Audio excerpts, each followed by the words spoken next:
साथियों नमस्कार। आप देख रहे हैं गाजीपुर क्राइम तक। आज की जो कहानी है वो बता दें आपसे कि इसमें 3 किरदार हैं। एक व्यक्ति की 2 पत्नी, जो कि आपको बता दें कि इस कहानी का सुनाने का उद्देश्य हमारा ये है कि लोगों में जो भ्रम फैला हुआ है वो भ्रम दूर हो और लोग सावधान और सतर्क रहे। तो आइए ले चलते हैं आपको इस क्राइम कहानी के स्टोरी में। अब शुरुआत करते हैं। आपको बता दें कि एक सुल्तान नाम का व्यक्ति है और उसकी पहली शादी होती है 2021 में, और वो उसके साथ धीरे धीरे वो संबंध रिश्ते में रहता है। करीब 2 से 3 साल करीब रहता है। लेकिन जैसे जैसे शादी को दिन बीतते जाता है वैसे उसके बीच में लड़ाई झगड़ा शुरू होने लगता है और उनके दोनों में संबंध धीरे धीरे संबंध टूटने लगता है और वह दोनों आपस में हमेशा लड़ने लगते हैं और उनमें धीरे धीरे दूरियां आ जाती है। आपको बता दें कि जब उन दोनों में दूरियां आ जाती है तब सुल्तान अब दूसरी शादी करने की तैयारी करता है।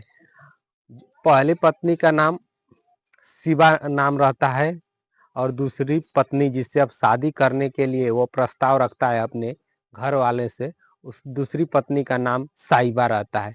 आपको बता दें कि बीते 2023 दिसंबर 28 को उसकी शादी होती है साहिबा से। साहिबा से भी शादी होती है। बताया जाता है कि करीब 1 माह उसके साथ वो बिताता है और 1 माह बीतने के बाद उससे लड़ाई शुरू हो जाती है दूसरी पत्नी से।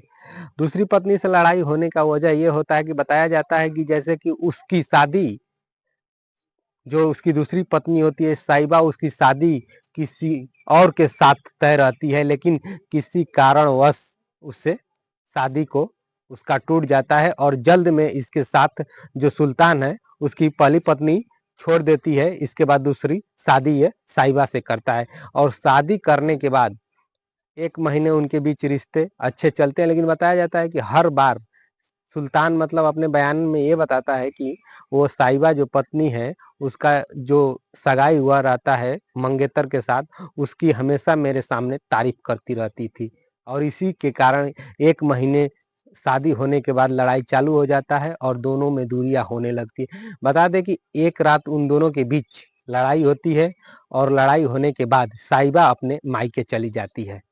लेकिन जब वो मायके चली जाती है तो सुल्तान एक दिन यानी 29 जनवरी को वह अपने पत्नी को लेने के लिए मायके जाता है और मायके पहुंचता है। वहां पर करीब बताया जाता है कि 6 बजे मायके अपना पत्नी के लेने के लिए पहुंचता है। जब वहां से वह ससुराल से लेकर लौटता है तो फिर यही बात को लेकर कहासुनी हो जाती है। उसके मंगेतर के तारीफ करने लगता है कि वो बहुत अच्छा था, तुमसे हमने शादी करके मेरी जिंदगी तुम बर्बाद कर दिए। ऐसे तमाम तरह की मतलब बातें वो कहता रहता था। लेकिन जब वो इस बात को लेकर कहने लगा तो वो रास्ते में गन्ना का खेत पड़ता है और वो गन्ना दिखाने के बहाने उसे खेत में अपने स्कूटी से गया होता है और स्कूटी से उतार कर वो ले जाता है गन्ना। और गन्ना के फिर आगे जंगल होता है, वो जंगल में उसे ले जाता है। बताया जाता है कि पहले उससे वो गला घोट कर मारता है और उसके बाद वो उसे अपने स्कूटी में जो बताया जाता है कि स्क्रू, जो कि पेचकस तमाम चीज़ें रखी रहती, बता दें कि वो स्कूटी में जो पेचकस रखा रहता है उसके पेट में कम से कम 2 से 3 बार वार कर देता है, जैसे कि लोगों को लगने लगे कि उसके पेट में किसी ने गोली मारी है।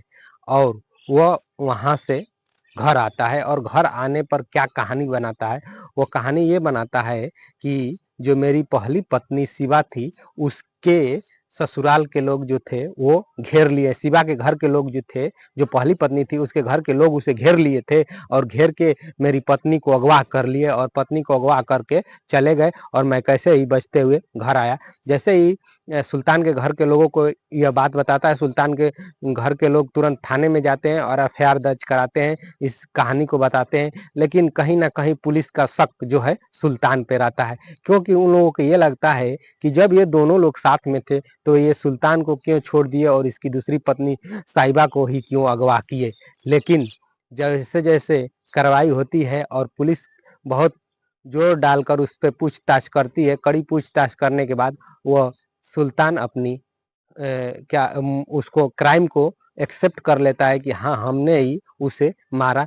तो ये बाद में पता चलता है कि मारने का सबसे वजह यह है कि वो अपने जो पहले साहिबा का जिसके साथ सगाई हुआ था उसी के बारे में बार बार कहती थी कि वो अच्छा है, ऐसा था वैसा था, तुमसे हमारी शादी करके टूट गई। और इसी बात पर वो नाराज हुआ और नाराज होकर हत्या कर दिया। तो हमारे इस कहानी का सुनाने का उद्देश्य यह है कि आप ऐसे भ्रम में न रहें, अपने परिवार को सोचे समझे और उसको अच्छी तरह से जांच पड़ताल कर लें कि क्या है क्या नहीं है, उसके बाद कोई भी घटना पे अंजाम देना चाहिए। आपसे फिर मिलेंगे नेक्स्ट वीडियो में, तब तक के लिए जय हिंद जय भारत।